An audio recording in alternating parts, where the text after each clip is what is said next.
Hi, everybody. Happy Halloween. This is Mr. Cadenhead. Happy October 31st, Friday, October 31st. It is nice to have Halloween on a Friday around here. And thank you, students. Thank you, staff, for all of your school spirit today and dress up and making it a great day, great week for the Bulldogs. Also, thank you to our student leaders and adult leaders for a great haunted house and music. It was a good time the last couple of days. We appreciate your hard work. That was a lot of fun. So I want to give you some important reminders in the next few weeks. There are not a lot of travel days, not a lot of pause days left. First, we have 5 weeks, and one is not a full week, by the way. We have 5 weeks left before we have finals, and that's hard to imagine, but it's going to be here quickly. That means that we have 7 more pause days. That is it. We have 1 pause day on Wednesday of next week. Tuesday is a no travel for an SEL, Social Emotional Learning Day.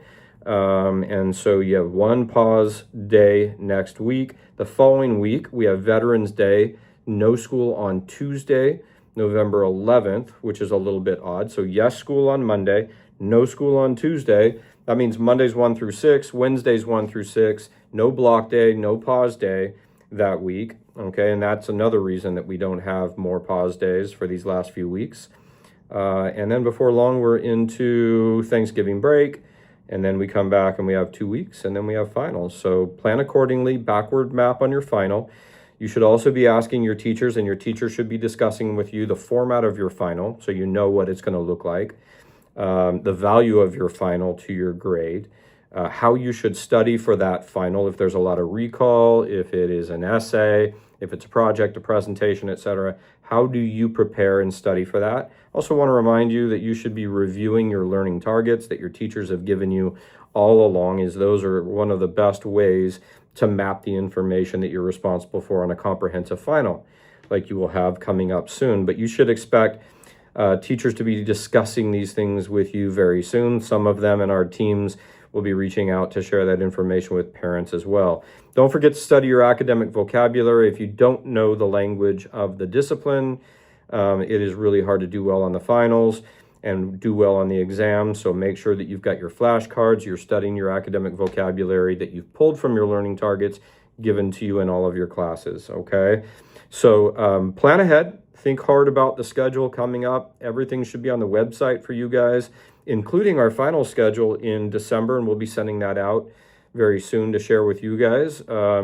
If you're going to the game tonight, enjoy tonight. We have trunk or treat before the game, before Granite Bay senior night, and we have a lot going on. I'll try to make some announcements next week. We've got tennis playoffs, and they're doing great. We have volleyball is the #1 seed in our entire section in Division I right now, and so they're exciting, and we have a playoff game against St. Mary's Tuesday here in our gymnasium. So a lot to get engaged in and create community and celebrate the success of others. So again, as always, it's Friday. Read a good book without pictures. Have a passion for something positive. Tell your family you love them this weekend. Our key word is balance. Don't forget to set your clocks back 1 hour. That's Sunday at 2 a.m. We set our clocks back. Don't forget. And we will see you Monday. Have a great Halloween.